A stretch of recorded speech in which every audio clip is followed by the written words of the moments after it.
Buenas noches. Esta vez quería que habláramos acerca de la democracia. Y es que con la democracia pasa algo muy particular. Y es que para los griegos, por ejemplo, la democracia no se reducía al simple hecho de que el pueblo en su totalidad pudiera participar de las decisiones políticas. Esta participación se daba mediante la argumentación y había un criterio de argumentación para poder valorar los juicios que se hicieran. Entonces, por ejemplo, en la antigua Grecia, para los filósofos, para la filosofía, había un enemigo común y era la doxa, es decir, la opinión pública común y vulgar, la opinión de la muchedumbre, la opinión de la mayoría. Era algo contra lo que la filosofía de alguna manera buscaba siempre distanciarse. ¿Sí? Entonces, con el paso del tiempo, llegamos a la Edad Moderna cuando rescatamos teóricamente el valor de la democracia, porque entramos a una época donde nuevamente volvemos a decir que los ciudadanos somos iguales, aparecen los derechos del hombre y del ciudadano, etcétera. Entonces, todo este contexto hace que aparezca una democracia que le da nuevamente voz al pueblo, ¿cierto? Pero en este momento aparecen las disciplinas también y creo que podemos pensar en las disciplinas, y los invito a pensar en las disciplinas, como un acto del conocimiento en resistencia a la posibilidad latente de que esa democracia se convirtiera en el éxito de la doxa, es decir, de la opinión pública, lo cual sería, por supuesto, desde un punto de vista filosófico, algo no deseable, ¿cierto? Es decir, para hablarlo claramente, el reino de la doxa para la filosofía se podría entender como el mundo donde ya no reina ni el buen argumento, no hay ningún criterio de valoración, es muy parecido al nihilismo, diríamos. Es decir, no se trata de que cualquier opinión valga, tiene que haber un criterio. Entonces, para que exista este criterio, cuando aparece la democracia, viene acompañada de las disciplinas, que de alguna manera le hacen contrapeso a la democracia porque se convierten en discursos que de alguna manera son portadores de saber. Entonces, eh, esto es la modernidad. Eh, en esta explicación nos saltamos la Edad Media, sí, pero es porque nos queremos concentrar en los momentos en que cobra importancia este concepto de la democracia. Entonces, disculpen, entonces, ya para la actualidad, que es un momento en el que algunas personas ya, como sabemos, denominan como posmodernismo, sociedad posmoderna. En fin, lo que vemos es que poco a poco eh, eso que había nacido para hacerle contrapeso al peligro que representaba la democracia, que es el peligro del éxito de la opinión pública, entonces la posmodernidad lo empieza a cuestionar, lo cual es necesario. Es decir, esto que hacen los llamados posmodernos es realmente necesario que, que se cuestione el poder establecido. ¿Por qué? Porque no cabe ninguna duda que las disciplinas se habían convertido también en discursos de poder que permitían a ciertos, digamos, agentes el ejercicio también del poder. Entonces, esta crítica y este cuestionamiento a la razón y a la ciencia, tan importante y tan necesario, también es bastante peligroso y resulta bastante peligroso. ¿Por qué? Porque caemos en, bueno, Lyotard es uno de las personas que me parece que da como una definición muy vaga, que pues no está en definición como tal, acerca de la posmodernidad, pero de alguna manera, digamos que apunta en el sentido correcto cuando él dice que la posmodernidad es prácticamente el tiempo del todo vale, ¿cierto? Entonces, al caerse todos los grandes relatos que Lyotard considera pues como los productores de grandes verdades, y por lo tanto los que condicionan y condicionaron y determinaron en muchos sentidos la vida de las personas, o sea, eso se cae porque simplemente ya no hay ningún criterio de validación universal, ¿cierto? Entonces, por ejemplo, la música que tenía sus propios criterios y muy europeos, por supuesto, emergen nuevos estilos musicales que las personas de generaciones anteriores detestan porque piensan de que no es música y efectivamente la expresión. Entonces, diríamos que esto tendría que pasar porque es uno de los riesgos que se corre al buscar, digamos, lo nuevo, ¿cierto? Que aparezcan nuevas formas de música, se corre el riesgo que aparezca también música muy estúpida, ¿cierto? Porque hay que abrir el espacio para que nuevas cosas emerjan. Y esto ha pasado no solamente en la música, sino en varios campos se ha perdido el criterio de validación. Ahora, por ejemplo, es muy común esa disputa entre periodistas y los conocidos como influencers, que están haciendo el ejercicio o el papel casi que de periodismo, que las generaciones más jóvenes son a quienes observan y quienes escuchan, y que estos periodistas viejos y parcos de televisión, digamos, no tienen esa simpatía o esa capacidad de llegar a estas generaciones, como si lo tienen estos llamados influencers. Entonces también en el periodismo tampoco parece que hay un criterio. Entonces, en el arte, nosotros hemos visto también como en el llamado arte posmoderno hay cosas que pueden resultar interesantes, y otras cosas que también resultan como muy difíciles de poder encontrarle el sentido artístico o estético, porque simplemente pareciera que se carece de cualquier criterio, ¿cierto?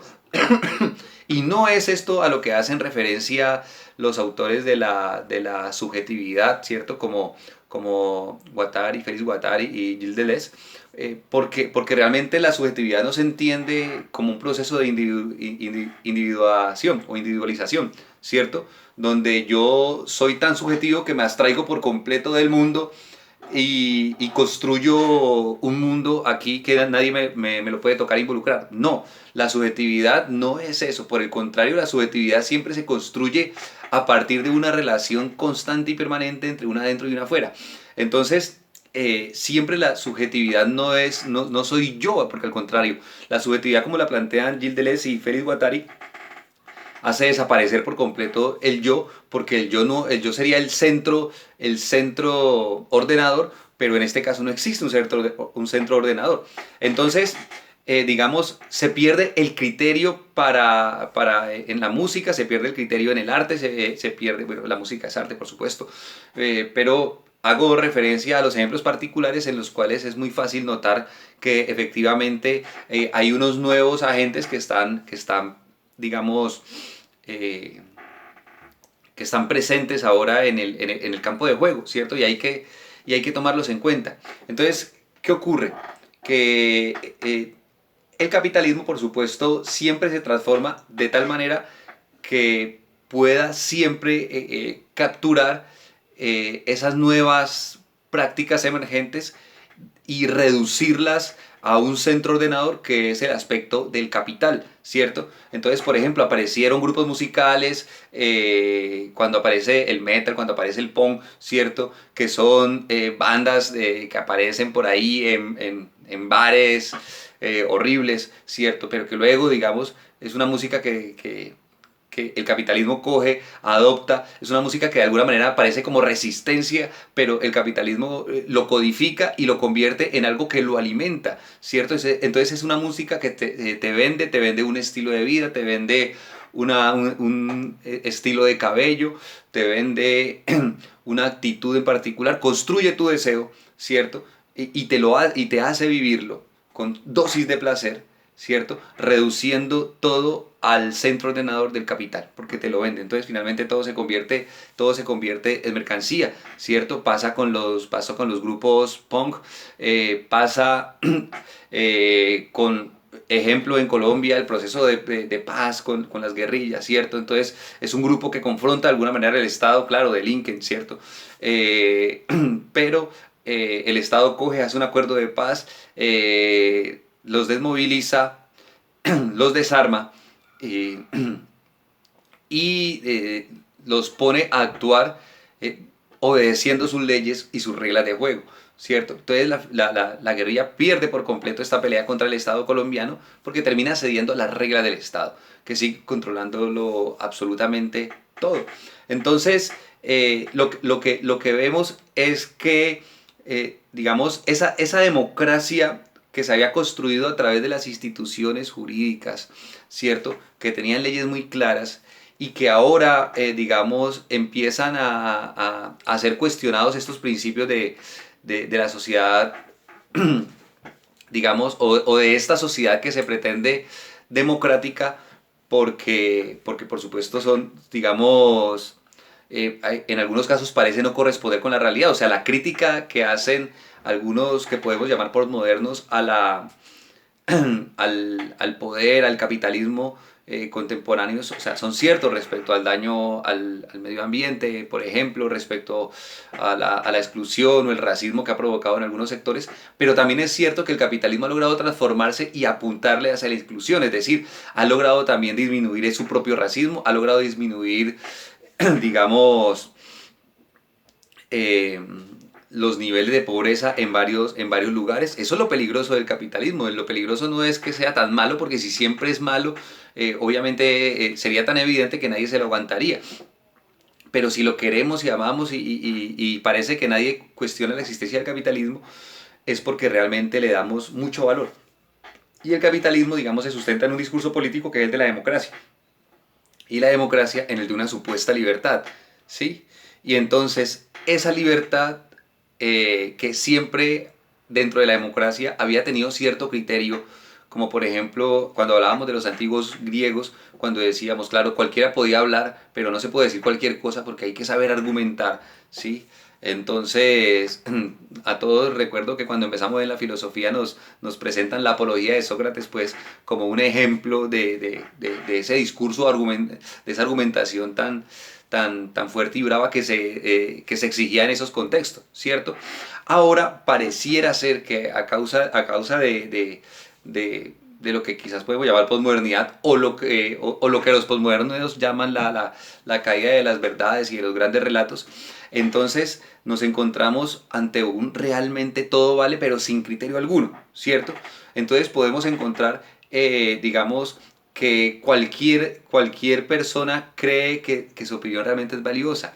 Y usted encuentra tutoriales sobre maquillaje en internet, encuentra a la gente haciendo TikToks, encuentra a las personas tomándole foto a su desayuno, siempre buscando la mayoría del me gusta, la reacción, sentir que de alguna manera su vida, que quizás puede ser muy miserable, pero quiere sentir que vale algo, porque a alguien le importa lo que se desayunó, o porque a alguien le hace reír su baile ridículo, o porque a alguien le interesa ver cómo se maquilla, bueno, no sabemos, ¿cierto? Pero entonces, esta pérdida de criterio y que todo el mundo quiere hablar, ¿cierto? Que, digamos, es como una analogía del movimiento, digamos, económico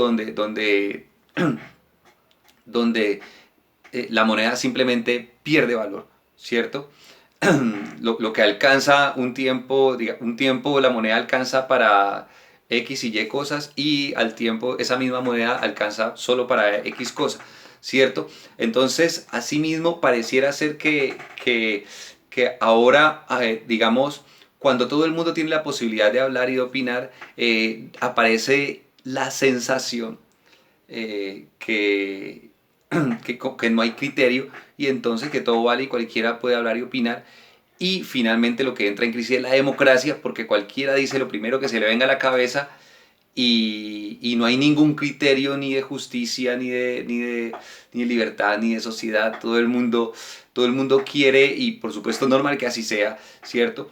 Quiere y exige derechos, y estos derechos muchas veces entran en contradicciones con otros y se vuelve algo realmente conflictivo, y es uno de los peligros que de todas maneras hay que asumir, porque si queremos transformar la sociedad hay que asumir siempre estos riesgos, que aparezcan siempre, emerjan nuevas prácticas o que traten de aparecer nuevos discursos que en última se reducen a absurdos o aspectos sin valor, ¿sí? Y confiar en que algún día, o tener la esperanza de que algún día, entre tantas cosas que emerge algo que de verdad logra transformar estructuralmente la sociedad, o al menos de una manera significativa, ¿sí? Pero entonces lo que entra en crisis es la democracia. ¿Por qué? Y ahorita sí entro, o vuelvo más bien con el tema que iniciamos, con el de la doxa, ¿sí? La opinión pública. ¿Por qué? porque es que la democracia fracasa porque ya no hay nada que se le resista a la opinión pública común y vulgar, donde cualquiera puede decir lo que sea y podemos ver que hay políticos que al mismo tiempo son youtubers y vemos que las cosas que dicen, tanto el presidente del imperio como el presidente eterno de Colombia, etcétera. O sea, todas estas cosas que dicen que realmente no le cabrían en la cabeza, creería yo, a los teóricos políticos de hace 30 años o 40 años y más, ¿cierto? Donde de alguna manera, independientemente de lo nefasta que pueda ser la política por los poderes que la mueven, pues había un criterio, ¿cierto? Y los políticos tenían que en ocasiones ser grandes oradores, pero ahora pareciera que no, ahora pareciera que no hay criterio y por el contrario pareciera que realmente se premia la estupidez, y perdón por usar esta palabra, que también puede parecer un poco vulgar, pero la uso más en el sentido como la usa Deleuze, cuando hace referencia a ella, a la estupidez como aquello que cae en un absurdo, en un contrasentido, que no produce nada, que digamos, eh, lo que Deleuze llama es un cuerpo lleno, ¿cierto? ¿Sí? Entonces, hay que asumir que estamos en la crisis o en una crisis democrática, que definitivamente es momento de pensar si realmente la democracia es el sistema de gobierno que queremos.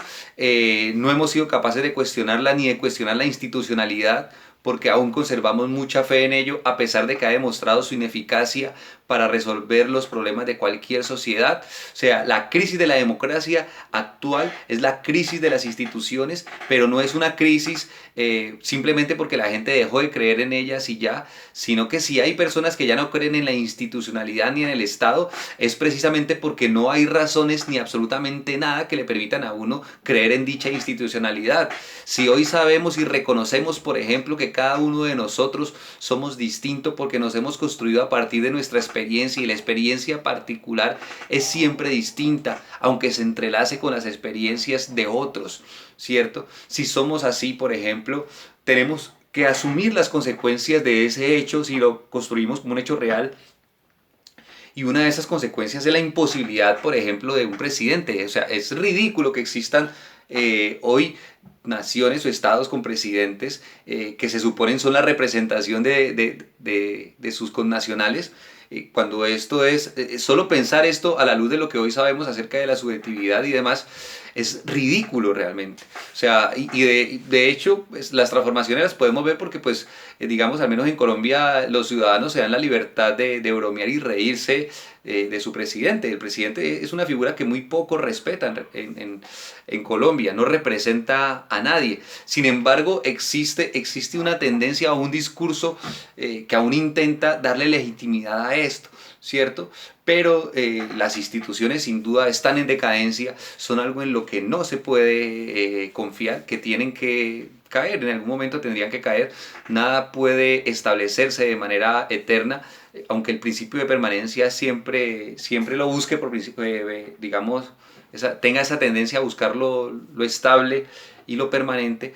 Realmente lo único que existe, como lo sabemos hace tiempo, es el cambio, ¿cierto? Lo único que existe es el devenir, la transformación constante, ¿cierto? No es posible el ser, sino el ir siendo, ¿sí? El ir siendo. Entonces, en ese orden de ideas, podemos hablar es que lo que está en este momento en crisis y que ha fracasado por completo es la democracia y la institucionalidad, y con ella la del Estado. ¿Podemos decir con ello que está en crisis el capitalismo? Es difícil saber. Es posible que entre estas nuevas prácticas emergentes aparezcan algunas que no puedan ser reducidas a capital, ¿cierto? Entonces yo publico alguna cosa muy pendeja, no es irreductible a capital, pero pues muchas personas la ven, puede generarme ingresos. Entonces ya lo que intentaba hacer y que empezó como un acto de resistencia termina siendo algo capturado por el sistema, ¿cierto? Entonces, la idea no es esa, la idea es multiplicar los focos de resistencia, ¿cierto? Establecer y hacer rupturas constantes ¿sí? Buscar en la institucionalidad esas articulaciones y quebrarlas, ¿cierto? Pisotear su hombro, pisotear su cuello, pisotear el codo, o sea, todas las partes que le permiten articularse y mantenerse viva esa institucionalidad que definitivamente está podrida, no funciona y que nos ha pintado un cuento de una democracia que realmente no corresponde con la realidad. Y ¿quiere decir eso que vamos a renunciar a la democracia? Posiblemente, ¿sí? Tenemos que buscar en sistemas de gobiernos preexistentes, no es eso a lo que hacemos referencia, sino que a lo que hacemos referencia es a la posibilidad de que el pensamiento nuestro, que podamos desarrollar con, digamos, a través del pensamiento, nuevas formas de pensar y crear nuestra realidad.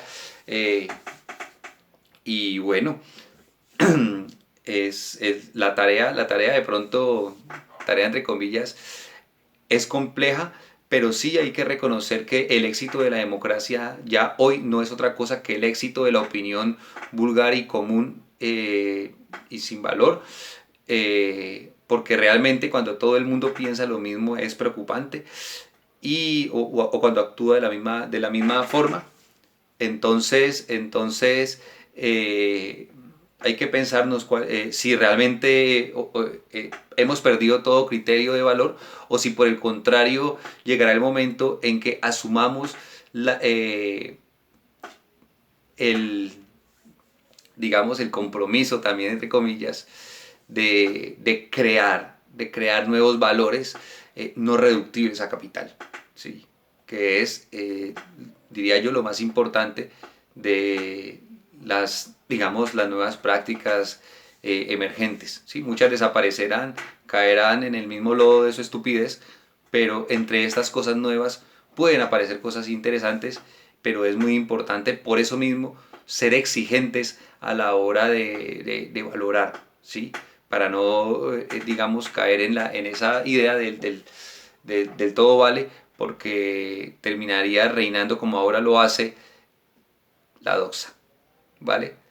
Muchas gracias y feliz noche.